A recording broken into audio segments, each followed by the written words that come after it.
The story began decades after the war, in the quiet, reflective space where memory and history often blur together. Stephen Ambrose sat across from Edward Shames, recording recollections that would eventually shape the pages of Band of Brothers. At the time, neither man could have known that one particular memory, recounted almost casually, would ripple outward and wound another soldier who had once stood beside them. Shames spoke of a night in Bastogne, a place already heavy with exhaustion and fear. He described a patrol, a routine yet dangerous task. According to him, when he called upon Shifty Powers to join, something unexpected happened. Powers refused. Shames remembered the moment as tense and startling, a breach of discipline that could have led to severe consequences.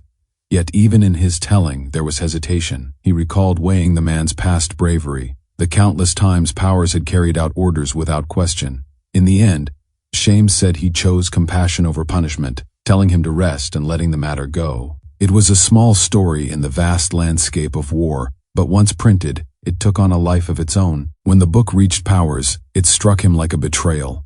He read the passage again and again, unable to reconcile the words on the page with the man he knew himself to be. To him, it was not a misunderstanding, it was a fabrication. The quiet, steady soldier, who had built his identity on reliability and duty, now saw his character publicly questioned. Not long after, Ambrose received a letter, dated May 24, 1992. It was direct, controlled, but edged with anger. Powers rejected the story entirely. He insisted he had never refused an order, not once, and certainly not in the way described. He questioned why Shames would say such a thing and, more pointedly, why Ambrose had not verified it. For Powers, the damage was not abstract. It was personal, immediate, and lasting. The book that was meant to honor their shared experience had instead cast a shadow over his name. The controversy lingered, quietly at first, then spreading among those who had been there. Richard Winters, who had overseen much of the book's development, had approved its contents, but even he had not been present for every moment in Bastogne. As battalion executive officer, his perspective was broader, more strategic. The smaller, intimate stories of individual platoons were often beyond his direct view. Others began to speak up. Amos Buck Taylor, a squad leader from the same platoon, read the account and found nothing familiar in it. He searched his memory of those cold days on the line and came up empty. In a letter to Winters later that year, he admitted as much. He remembered Powers as one of the best, reliable, capable, frequently chosen for patrols because he could be trusted. The incident described in the book simply did not exist in his recollection. Taylor's memories painted a different picture of Bastogne. He recalled crossing the road with a small group to inspect German casualties moving cautiously through the trees, encountering enemy soldiers at the edge of a clearing. There had been no panic, no refusal, only the quiet, tense professionalism of men who knew the stakes.